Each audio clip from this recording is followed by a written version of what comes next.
Welcome, friends, to Simply Forex. This is Trading Forex Simply. I'm your host, Max Vero. This is Dex Trader, and in this series called The Market Read, we're going to get in and jump in and look at the top 10 charts as we do every day. They should be right here in your playlist, of course, once they're finished. So let's get started. Let's just quickly take a shot at the news here real quick. I don't really see anything much happening during the U.S. session. We do have a couple of things happening at 10 a.m. or one thing happening at 10 a.m. That could interfere with some trades that are on, so be a little bit leery of that. It doesn't seem to have had much of a history within deviation, so I guess the more wildly the deviation is, the more it will move the market. It's only still colored as an orange or a 2 bull, if you will. If it was red, I'd be really worried. So this could still affect your trade, but just if you got trades ending at that time or just beginning at that time, keep those series in mind. All right. All right. So let's just jump right over to the charts. Okay. We'll hit the AUDUSD. Now, yesterday in the AUDUSD, we were really starting to look at some consolidation happening. Oops. Hang on one second. Really looking at some consolidation happening that was happening at this level right here.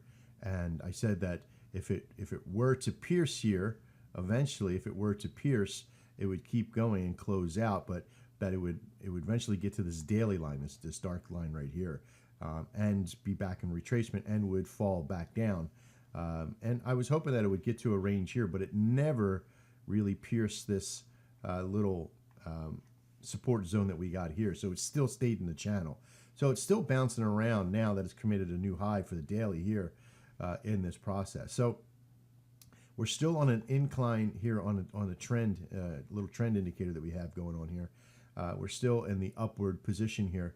So I'm still going to say that and call for the end of the day, since there's no real news to affect this process in the AUD, especially since it's a commodity pair.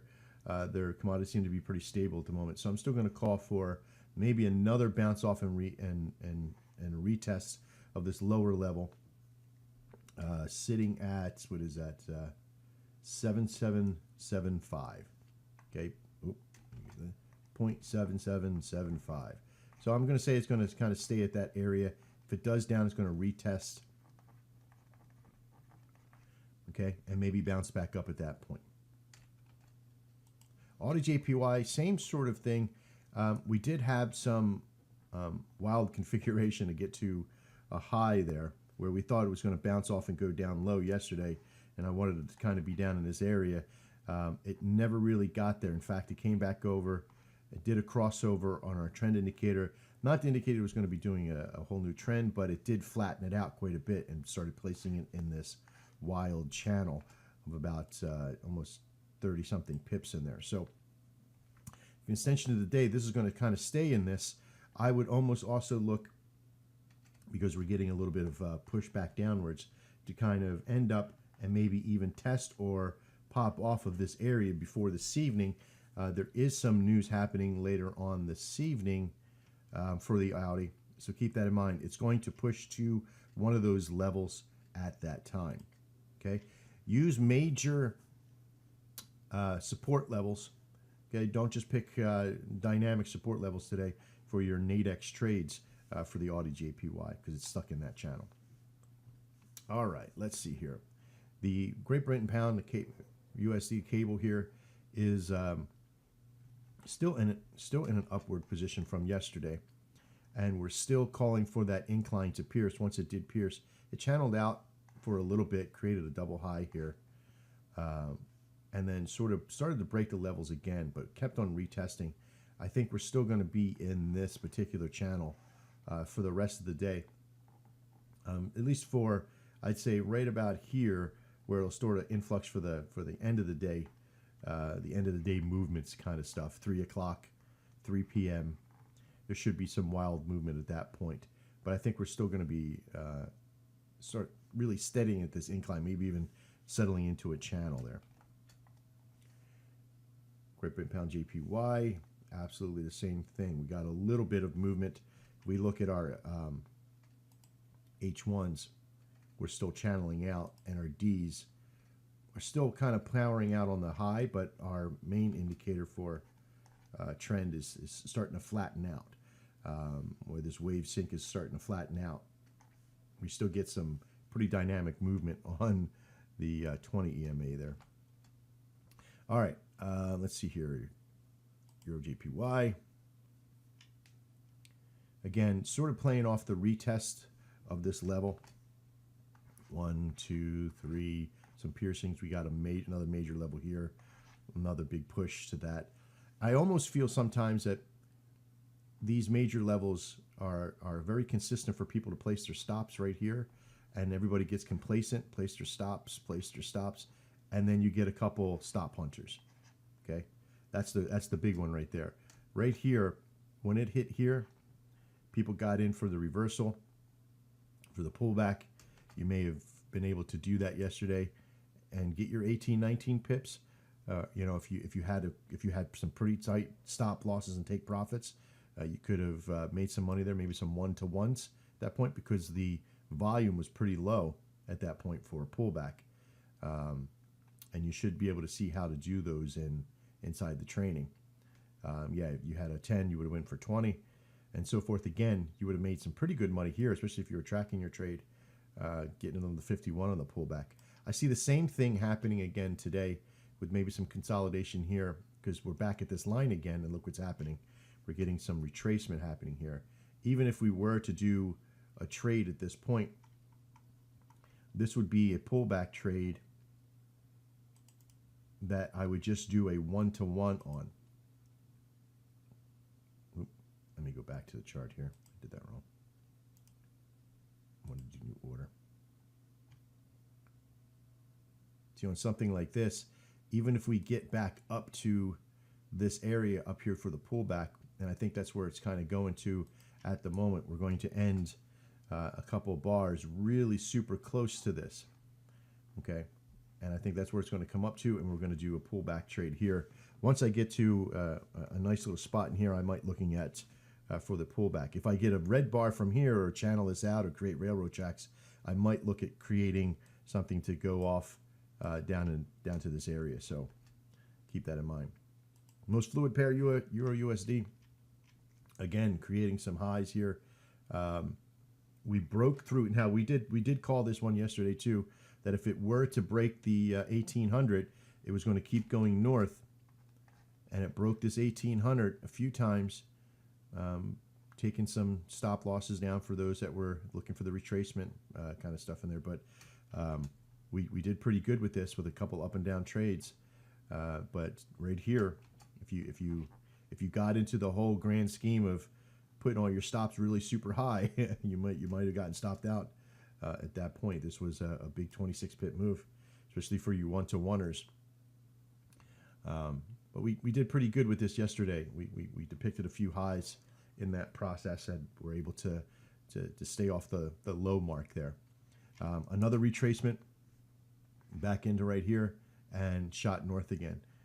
This was pretty important, because now I think we're going to kind of stay above this area, since we are sort of supporting some pretty good highs here. Let me go to my H1s and my D1. Really got past that margin over the day right here, but we got some room to move. Okay, we're still in a pushed up pattern on the 200, and our 20 is sort of curling over, but I don't think it gave it enough movement here from what I was telling you from the other day. I think we've bounced off this area, and we're heading back into this curl, back up to this level to try to retest that. We might bounce off of that level again and come back down into here again over the next month, but I think that's where this whole pair is going. It's trying to reach to that level. So watch your levels getting in. We are in a constant incline upwards here now. So I think overall, if you set your stops pretty strong, in fact, I will do a long-term vision right now. We're going to do this. We're going to do new window. I'm going to put buy into the market. I know you see me put it on with no stop loss, but I'm putting my stop loss right now because I wanted to get into the market. I'm going to bring my stop all the way down to here. That's about a 20 pips stop loss in there. And then I'm going to put my take profit. Looking for it to jump up to that level. So I'm just going to have my take profit right around here for now for a short-term profit, because I'm not looking for it to bust that line. So I'm looking to trim up my stop loss, which is about 12 pips, and I'm gaining about 12 pips. So I'm doing one-to-one trade right there just to kind of get my money on. Okay, so we're already starting to get in a profit. We'll be in a profit here soon. All right, so that's that one. Let's get over to the USDJPY. I don't like doing those trades when we're doing video, so please bear with me. Yesterday we kind of called this one as well for the USDJPY. It did go against us a little bit because we wanted this thing to kind of come up and bounce off, and it didn't bounce off this area and continue to go. It went up a little bit further. Now, could this have stopped you out if you put a stop loss up here? Well, it depends on where you got your, if you use the ATR on here to pull your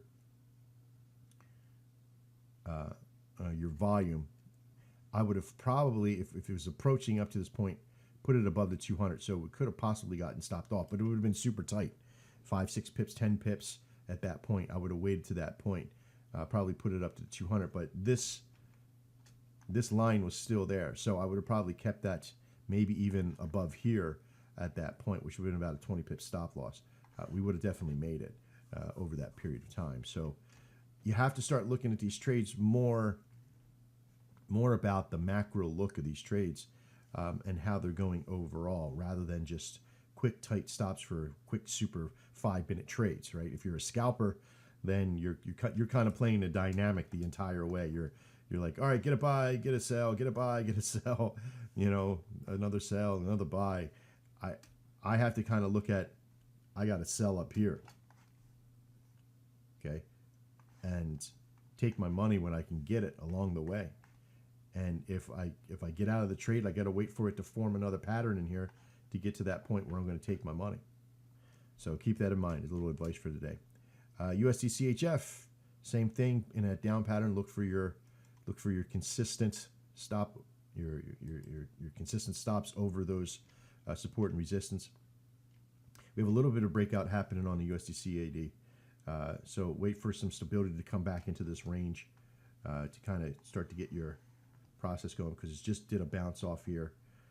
And I think that if it were to come back up, come back in this area, probably soon by 3 p.m. at the end of the day, it should start to stable out some with this value that just happened right here, this little impulsive move.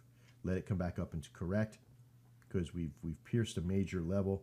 Look back for retest and bounce off from that level. So what I'm calling out is it's going to come back in, and if it retests off of this, creates a couple of up patterns and then a simple down arrow at that point, another bear, then I would look at either a further movement down. But if it closes out above significantly, I would then look at a pattern up to about this area right here, which is at 1.2517 area.